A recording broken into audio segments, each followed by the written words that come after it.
সপ্তাহান্তে রাজধানীর বাজার পরিস্থিতি জানাতে সরাসরি যুক্ত হচ্ছেন সহকর্মী হাসান আল মাহমুদ। হাসান, আপনি তো বাজারে রয়েছেন, আপনার কাছে জানতে চাইবো যে নিত্য পণ্যের বাজার পরিস্থিতি কেমন দেখছেন এবং কোন কোন পণ্যের দাম বাড়লো। ধন্যবাদ। যেমনটা বলছিলেন যে নিত্য পণ্যের দাম কিন্তু আজকে আমরা দেখছি যে স্বাভাবিকই রয়েছে এবং সকাল থেকে আমরা বিভিন্ন বাজারে ঘুরে দেখছি যে কাঁচা সবজি যেগুলো সেগুলো কিন্তু অনেকটাই স্বাভাবিক রয়েছে। প্রত্যেকটি কিন্তু 40 থেকে 50 টাকার মধ্যে বিক্রি হচ্ছে এবং এই সবজির পাশাপাশি যেসব মশলা জাতীয় দ্রব্য বিশেষ করে আদা, রসুন, পেঁয়াজ সেগুলোও কিন্তু অনেকটা স্বাভাবিক রয়েছে। আমরা দেখছি যে 45 থেকে 50 টাকায় বিক্রি হচ্ছে রসুন এবং আদা বিক্রি হচ্ছে 90 থেকে 100 টাকার মধ্যে এবং রসুনও বিক্রি হচ্ছে 85 থেকে 100 টাকা বিভিন্ন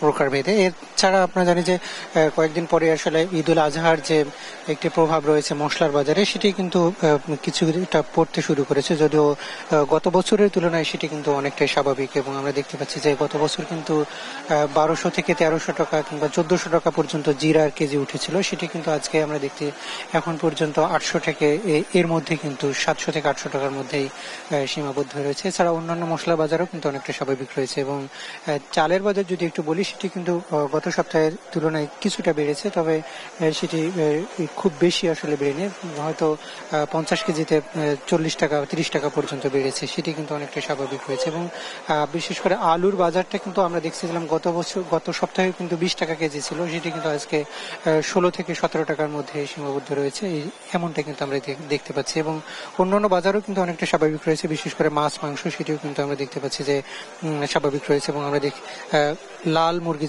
সেটি সোনালী মুরগি বলা হয়, সেটিও কিন্তু আমরা দেখতে পাচ্ছি 245 থেকে 270 টাকার মধ্যে সীমাবদ্ধ রয়েছে। এছাড়া ব্রয়লার মুরগি সেটিও কিন্তু 145 টাকা থেকে 160 টাকার মধ্যে বিক্রি হচ্ছে। এছাড়া ডিমের দাম কিছুটা বেড়েছে গত সপ্তাহের তুলনায়, প্রতি ডজনে 10 টাকা পর্যন্ত বৃদ্ধি হয়েছে, যেটি গত সপ্তাহে কিন্তু 120 টাকা ছিল, সেটি আজকে 130 টাকায় বিক্রি হচ্ছে। তো এই বাজার কিন্তু মোটামুটি স্বাভাবিক রয়েছে।